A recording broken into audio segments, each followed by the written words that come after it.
On behalf of Armagh City, Banbridge and Craigavon Borough Council and the home of the St Patrick's Festival 2017, I'm delighted to welcome you all here this evening for the opening of the Kevin Francis Gray exhibition. This exhibition features as part of an extensive programme of events running over a 3-week period across Armagh, Downpatrick and Newry. It's very exciting that Kevin has chosen Armagh to exhibit for the first time in Ireland. Having grown up in Market Hill and attending school locally in Katy and Armagh, Kevin's homecoming exhibition is certainly one of the highlights of the St Patrick's Festival programme, and we are delighted to have his work exhibited here in the Marketplace Gallery. Kevin and I actually met some years ago. He might remember, I'll not say how many years ago, but we were on a work placement in Armagh. It's quite obvious that we carved out very different careers, but I'm glad our paths have crossed again in Armagh, and I have been afforded this opportunity to welcome Kevin and his work to the Marketplace Gallery. It's an immensely proud moment for me to be able to open this exhibition. We as councillors love an opportunity to brag about our homegrown talent. And Kevin's work is exceptional and his reputation spans continents, so it gives me great pleasure in claiming him as one of our own. This exhibition has given us an opportunity to showcase Armagh and the Marketplace Gallery in particular in the best possible way. In attracting Kevin Gray, an artist of such high calibre and quality, we must be the envy of galleries worldwide. Furthermore, Kevin's solo exhibition of marble works opens in New York on the 30th of March, so we are very humbled that he has taken the time to produce this exhibition in Armagh during what can only be an extremely busy and highly pressurised time for Kevin and his studio. I want to thank the festival programmers, Tourism Northern Ireland and the staff at the Marketplace Theatre and Arts for their work in attracting this exhibition to Armagh for local, national and international audiences to enjoy and experience. I know there have been many late nights involved and they have been exceptional in facilitating this exhibition. I would like to offer my best wishes to Kevin in respect of both exhibitions in Armagh and New York, and I have no doubt they'll be very successful. I want to thank Kevin, his studio and the Pace Gallery London for all their support and assistance in delivering this exhibition to the Marketplace. Finally, I want to thank all of you for coming this evening, and I would urge you to ensure that your family and friends and others visit this exhibition and don't miss out. I hope that you enjoy the remainder of the festival, and I look forward to seeing you at many of the programmed events. Kevin, once again I take this opportunity to wish you every success in your future endeavours, and on behalf of all of us, thank you. Agus bhfuil an bhuíochas a go díobh as curó hirtstú hachta seá Lordsliv. Agus faite na wara, Kevin, faite na wara. Tá sé duchreide nach rú tuispeantaise sugus in our mask agla seo. I would just like to thank Christine and her staff for inviting me, and thank you for the introduction. Mila, you call yourself, but we say Mala.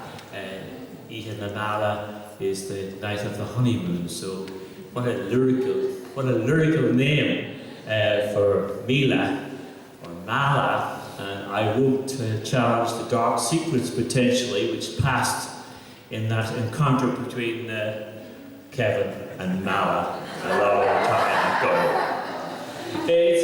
I love coming down here. I know I'm second best, or am I the better or the lesser being? Mr. Valley was supposed to open this exhibition, but in a cri de clair, he called me, he said, I mixed up the dates. Could you help me out? So here I am.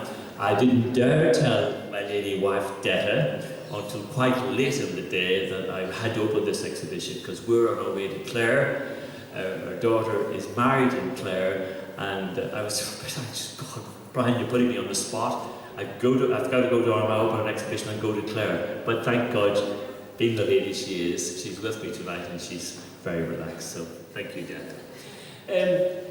I want to say a few other things. I'm not an expert on sculpture per se. I've read an awful lot more about art, visual art, in terms of paintings and that type of thing. But it's so refreshing to walk in here and see the scope and capacity of the artists working in various materials. And you may not believe it, you know, but it's amazing what my other life as a political correspondent and as a writer, so many echoes in here, because when I look at these sculptures, particularly these veiled sculptures, whether it was intentional or otherwise, I almost see almost looking east-west at play here with the figures, with the veils, etc., and the mystery which obtains beneath those veils. And that's the beauty. It's not so much what you can see as what you can't see. Despite the light and all that appears in these beautiful sculptures here, you're still sort of left wondering what is going on behind the scenes. And then when I saw the name Hades in the literature promoting this, I thought, oh my God, this can't be right. Because I have a little familiarity with the name Hades, of course, and the reason why I have a familiarity with the name Hades, who was the ancient Greek god of the underground and the dead, he was guarded by a very famous dog called Cerberus. Would you believe that? And you know who Cerberus was or what Cerberus is. Cerberus has bought up Belfast, has bought up all the property from Armagh and Project Eagle in Armagh. So when you look down there and you see Hades, that huge head down there, Kevin has brought to life for me Hades here tonight, and yet I've been dealing with Cerberus and all that, the multi-headed dog which guarded the dead from leaving the area at the time. So it's fascinating to think how far back Kevin has gone in history, in the history of art and in Greek mythology, etc., to realize some of the creations here tonight. And this particular piece here, Spanish Child, I think you call it, Spanish Boy, this is a new development in his work that you can see here in this grey sculpture. I love the roughness of it, the coarseness of it. There's nothing sort of pretentious about it, it's raw. It's in line with what he described as the artisan's way of doing business. So it gives me pleasure to launch and officially open this exhibition. I wish we had a much bigger space to allow these beautiful pieces of work to breathe. We need more space, and hopefully the next time you return home to let us see the denouement or the development in your work, Armagh will have a bigger space. And I hope sooner or later we're going to have some major manifestations and examples of your work in the very heart of Armagh, so that the broad community out there can be informed and educated and enjoy what you're doing. You know, when I was coming here tonight, I was a bit pushed for time, and I kept thinking of my uncle who was on the county board and the GA board, and there was a meeting here in Armagh one night, and they were talking about the next meeting. And the local guys here, we call them in Belfast, or what my son will call them, the city spectres, were talking about a meeting at 6 o'clock. And my uncle said to them, for God's sake, he says, milking time is 9 o'clock in our part of the country. How do you think we're going to get there for 6 o'clock? So when I had to get here for 7 o'clock, it was a bit of a push. And then when I spoke to Kevin to try and get a bit of his genealogy and his background, he revealed that he came from Claddagh. Well, I know a little about Claddagh, because when we were young fellows playing football, there was a man who used to come to our part of the country regularly to spread lime, to sell lime, purporting to sell lime. But he always came on a Monday. And the reason why he came on a Monday was it was the day after the games on Sunday. And he really came to our part of the country, South Armagh, to talk football. There was no lime spread on Monday morning. It was football and more football. And that was one Tommy McCarthy, the great, great Tommy McCarthy. And he had a great refrain. We used to go down to play them. I was only a lad. And he used to always say, do you know we have a great wee team if we could get them out?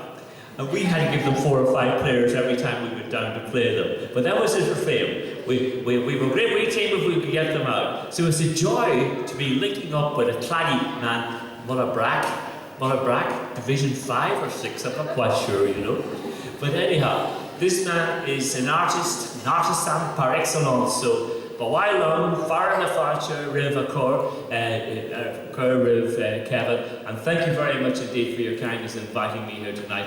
And needless to say, this exhibition is going to travel, and it's going to be of very considerable interest. I hope we're going to see it in Dublin. It's a joy to be here. So thank you very much, Christine, and thank you, Brian Varley, for dropping me in it yet again. Thank you very much indeed.